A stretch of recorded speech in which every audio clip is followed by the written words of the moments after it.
We're diving into tribes whose mysteries leave researchers speechless. The most astonishing revelation awaits at the end, and stick around for our interesting facts segment coming up last.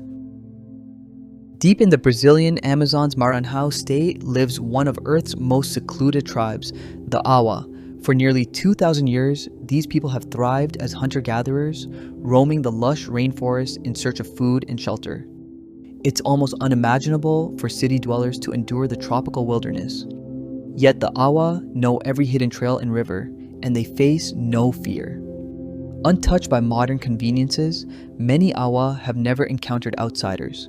Their reputation for expert hunting is legendary. Armed with simple bows and long spears, they skillfully track peccaries, birds, and other forest creatures.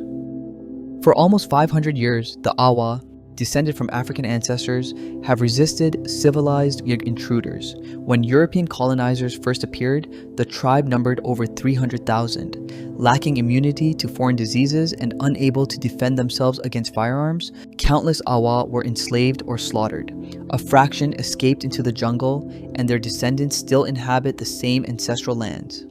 Today, unchecked logging has already destroyed roughly 75% of Maranhão's forests, once again endangering the Awa's home. In response, Brazilian authorities have imposed a logging ban in the region to safeguard this remarkable tribe and their ancient way of life.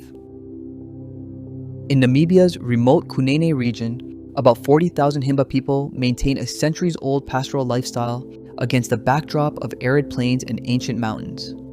Originally from East Africa, they migrated westward after conflict uprooted their communities. Arriving here, they endured devastating violence and a relentless drought that decimated herds, yet their culture endured. Himba settlements feature distinctive cone-shaped huts framed with slender saplings, then plastered in layers of mud and dung to withstand fierce heat. Livestock farming remains their lifeblood. Cattle and goats roam nearby, while women shoulder much of the labor, raising children, tending animals, carrying water, and even constructing these protective dwellings. Central to Himba identity is a monotheistic faith honoring Mukuru, their supreme creator. Rituals around sacred fires invoke ancestral spirits, weaving past and present into daily life. Physical appearance embodies cultural values. Women meticulously style their hair into elaborate plaits coated with a reddish ogize paste, a blend of ochre, fat, ash, and aromatic resin. This living pigment protects skin from sun and insects while symbolizing vitality and connection to Earth's rich red soil. Though Himba communities welcome selective modern tools, solar panels, metal pots, basic medicine, they safeguard traditions that bind them to their ancestors and livestock. Their resilience and artistry offer a vivid lesson in how communities can adapt to hardship without surrendering their heritage. The Agori are not an ethnic community, but a shadowed Shaivite order, devoted to Shiva in his most transgressive aspect and living mostly beyond the reach of cities. Small in number, likely only a few thousand, they keep loose company when they must and otherwise practice as solitary ascetics. Their beginnings are obscure. Scholars tie Agori lineage to early tantric and mystical currents that took shape in the first millennium CE, with later strands linked to Kapalika practices. The very name points the ethos, a vow to refuse fear. The program is radical by design. Agoris overturn conventional purity laws to strip aversion and attachment at the root, using taboo as a furnace for non-duality. Death-ground meditation, ritual contact with remains, and intoxicants appear not as spectacle, but as a method to unlearn the sacred-profane divide. Materially, their lives are pared to the bone. Clothes may be minimal or absent. Shelter is a cave, a hut, or bare ground. Ritual tools are handmade: bone beads, amulets, skull cups, rough carved icons, reminders that form decays while awareness persists. Many keep a working knowledge of herbs, a field kit for common ailments born of necessity rather than commerce. What repels outsiders? The ash-smeared bodies, the cemetery vows, the Agori treat as a curriculum. Move through what disgusts to find what cannot be stained. In their doctrine, this is neither shock for its own sake nor nihilism, but a hard affirmation. If all is permeated by Shiva, nothing is outside practice. Freedom is not escape from darkness, but the clarity that survives inside it. Along the misty banks of Papua New Guinea's Asaro River, a remarkable tribe, the Asaro Mudmen, preserves an extraordinary tradition. Covered head to toe in pale clay and wearing masks that capture individual character, they blur the line between human and spirit. Centuries ago, enemies ambushed the Asaro at dawn. Exhausted and desperate, the survivors plunged into the river, coating themselves in mud. As twilight fell, their ghostly silhouettes and expressionless masks so unnerved the attackers that they fled in terror. When they dared return, the same eerie figures awaited, and once more sent them running. Inspired by this triumph of ingenuity, the Asaro refined their appearance. Today, each mask is handcrafted to reflect its maker's personality and ancestral connection. Some feature exaggerated eyes or elongated jaws. Others boast intricate ridges and swirls. No two are identical. Beyond intimidation, these visages serve as a conduit to ancestral spirits, inviting guidance and protection. Modern visitors still witness the Mudmen's haunting performances, slow, deliberate movements accompanied by rhythmic chants. This blend of artistry, folklore, and survival strategy offers a vivid window into how creativity and belief intertwine to safeguard a community and honor its past. Some Sami communities still maintain a semi-nomadic pattern of movement, though most have settled. They do not turn away from modernity. Rather, they make full use of its benefits. Their towns and villages have shops, hospitals, and schools. Despite this engagement, the Sami have preserved a distinctive identity and remained faithful to ancestral customs. Reindeer herding and fishing continue to this day. They are regarded as outstanding craft workers in reindeer skin clothing, rugs, and jewelry, and they are renowned for refined wood and bone carving. In cultural life, the Sami strive to safeguard ancestral mythology and traditions. Music plays a major role, especially the traditional vocal genre known as yoik. This distinctive singing communicates mood and portrays nature, events, or individuals. The Sami way of life remains closely connected to nature and its rhythms.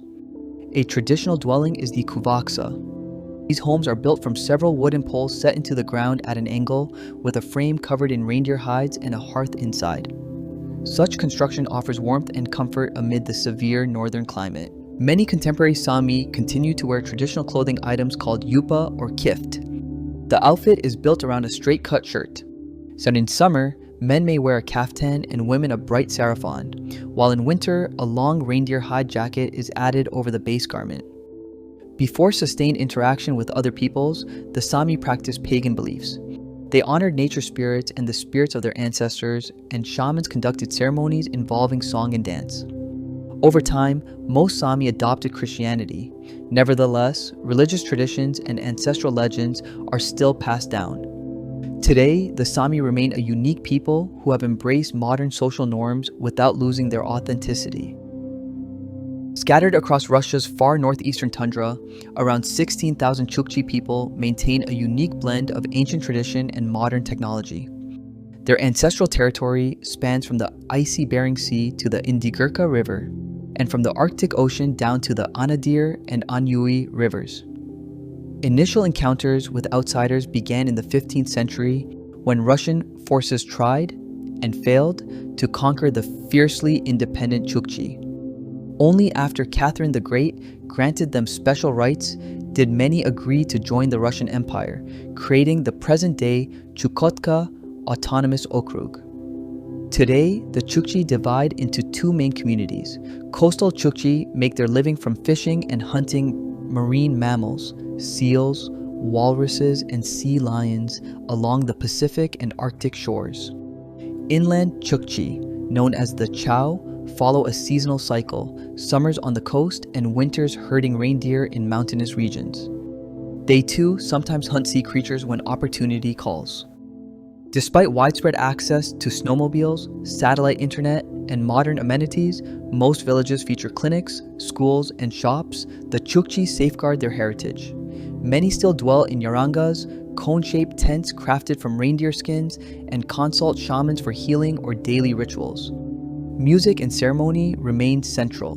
The rhythmic beat of the yarar drum accompanies dances, while the deep, resonant gorlo kre throat singing evokes ancestral voices. Adapted to temperatures that plummet below -50 degrees Celsius, the Chukchi exemplify human resilience.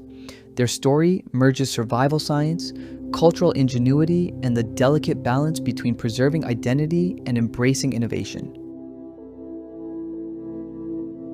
In the heart of Mindanao, Philippines, a sensational discovery gripped the world in 1971. The Tasaday, said to number just over 100 and living near a lakeside forest. Reporters and anthropologists flocked to see these Stone Age people believed to lack hunting skills and armed only with simple tools for gathering fruit. Access was tightly controlled by businessman-politician Manuel Elizalde, who insisted scientists enter the Tasaday enclave only under his watch. Enthralled by the drama of an untouched tribe, researchers failed to notice ordinary villages just beyond the bamboo thicket. 15 years later, Swiss scholar Oswald Eiten, joined by a journalist and interpreter, ventured into the supposed Tasaday caves and found them deserted. Nearby villagers then admitted Elizalde had persuaded them to play the part of primitive dwellers, exposing the entire episode as a staged hoax. This episode highlights how sensationalism can mislead science, and how rigorous fieldwork and local knowledge are vital to uncovering the truth behind extraordinary claims. The Moken are among humanity's most finely tuned ocean dwellers, a 2,000 to 3,000 person community that lives, travels, cooks, and sleeps on the water along Thailand's Andaman coast. Their kabang boats aren't just transport, but multi-purpose homes, floating kitchens, workshops, and family quarters, condensing a household into timber and tide. What makes them extraordinary goes beyond culture into biology. Many Moken freedive for minutes at a time, aided by unusually large spleens that act like natural oxygen reservoirs, squeezing extra oxygenated blood into circulation during submersion. An elegant physiological edge. Their children demonstrate striking underwater vision thanks to extreme pupil constriction and lens accommodation, allowing sharp focus in salt water where most eyes sting and blur. Taken together, these traits read like a human marine toolkit, honed by generations of daily immersion. Belief structures their seaborne life just as much as anatomy. The Moken practice animistic spiritualism, seeing souls in currents, trees, and crafted things. Each year, they launch offering boats when, by tradition, the boundary between living and spirit worlds thins. Burial rites unfold on specific sacred islands, visited with reverence, never lingered on, before communities return to see the realm they consider protective and properly theirs. That world is narrowing. Conservation rules, tourism pressures, and assimilation policies have tightened around ancestral waters, forcing hard choices between traditional foraging routes and shore-based livelihoods.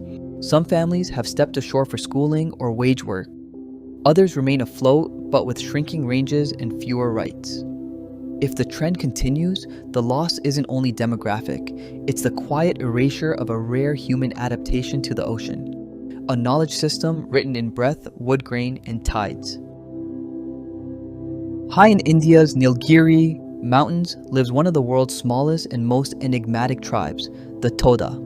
Fewer than 1,400 individuals remain, and their origin is shrouded in myth.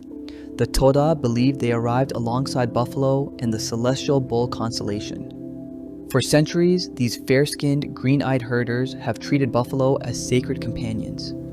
Every family keeps at least one in a corral called a tiri, purely for its rich milk. They abstain from meat, instead living on fruits, honey, and dairy.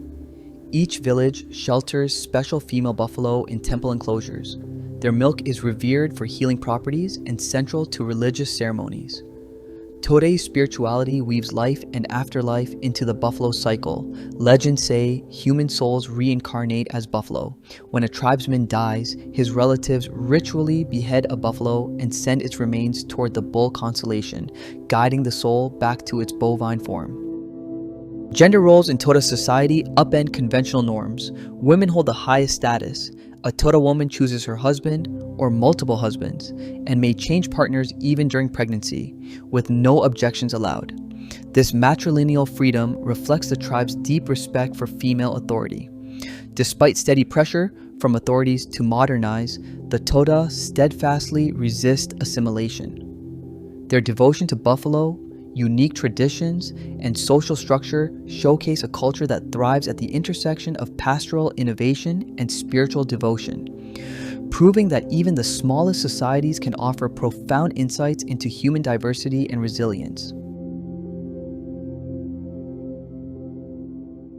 Along the frozen shores of the Arctic Ocean, from Russia's Kola Peninsula to the Taimyr Peninsula, over 40,000 Nenets sustain a millennia-old way of life.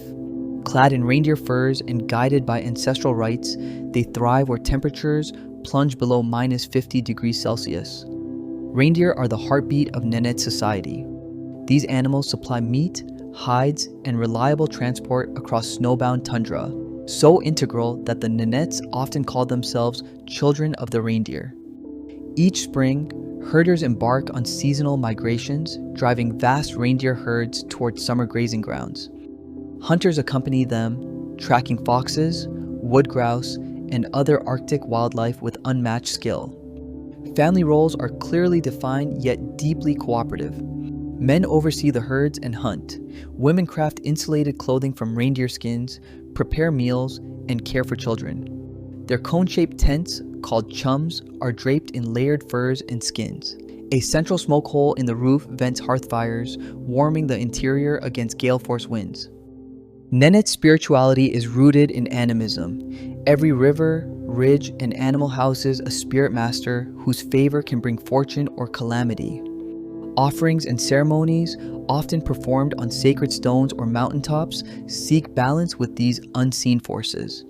Storytelling is woven into daily life.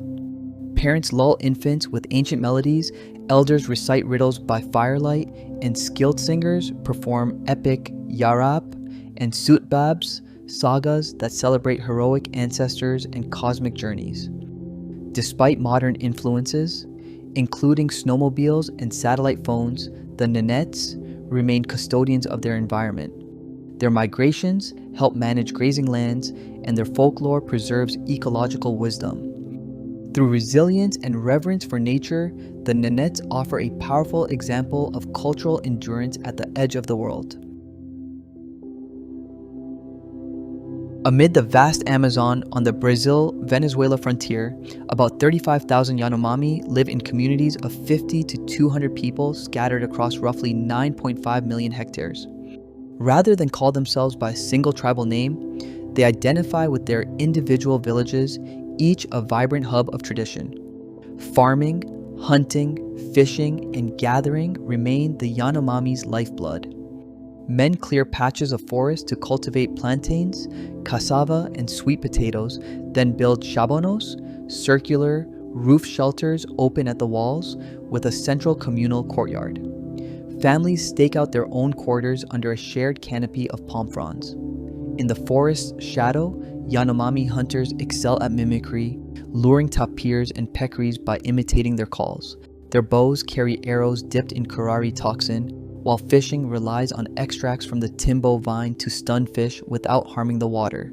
These time-honored techniques showcase deep ecological knowledge passed down for generations.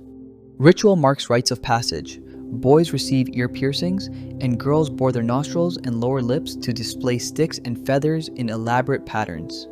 These decorations signify identity, beauty, and connection to the spirit world. Though often labeled fierce, Yanomami conflict may stem from external pressures. Contact with the outside world, along with introduced goods and diseases, has sometimes fueled competition over resources. Yet the Yanomami continue to navigate this delicate balance, preserving their customs while adapting to change. Their story illuminates how intimate environmental mastery and cultural cohesion enable communities to thrive in one of Earth's most challenging realms. The Maasai are among the most renowned peoples of East Africa, inhabiting vast territories along the Great Rift Valley that stretches across Kenya and Tanzania. Their total population is estimated at around 900,000. Historical accounts suggest that they began settling in these regions around the 15th century, maintaining a semi-nomadic way of life that continues today. From early times, Maasai warriors were celebrated for their bravery and skill in battle, often expanding their territory by displacing neighboring groups as they moved southward. Even in the present day, the Maasai are known for their courage and deep attachment to their land, which they protect with unwavering determination. At the same time, they are not prone to aggression and often greet outsiders with warmth, willingly sharing stories about their traditions and daily routines. Living in close harmony with nature, they place great respect on animals and the landscape around them. Cattle herding, especially of zebu and goats, remains central to their livelihood and social identity. Because handicrafts and trade are limited, families frequently rely on bartering milk, meat, and livestock for tools, clothing, and other essentials. Generations of observation have given the Maasai detailed knowledge of local wildlife, enabling them to guard their herds and homes from predators while avoiding unnecessary danger. Despite their welcoming spirit, the community preserves customs that can appear harsh or archaic to outsiders. Polygyny is common, and certain marital rites may include actions viewed by foreigners as degrading.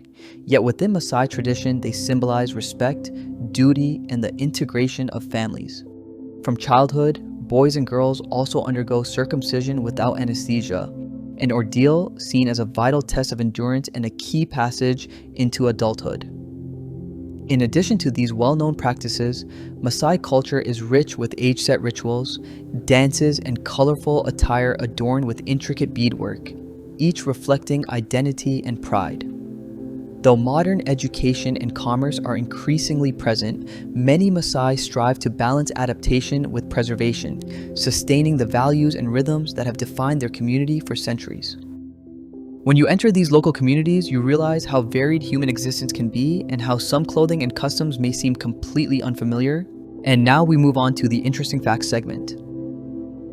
The Mercy of Ethiopia's Omo Valley are renowned for the lip plates worn by married women who insert increasingly larger clay discs into their lower lips as a rite of beauty and status. Each plate size reflects the family's wealth and the woman's social standing. Men typically manage cattle and hunt, but women's lip plate ceremonies are central to community identity.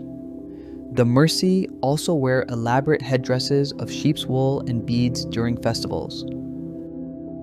The Kalash of Pakistan's Chitral region practice an ancient polytheistic religion distinct from Islam, celebrating seasonal festivals like Chilam Joshi with singing, dancing, and colorful traditional dress. Their language, Kalasha Mun, is Indo-Aryan and only about 4,000 speakers remain.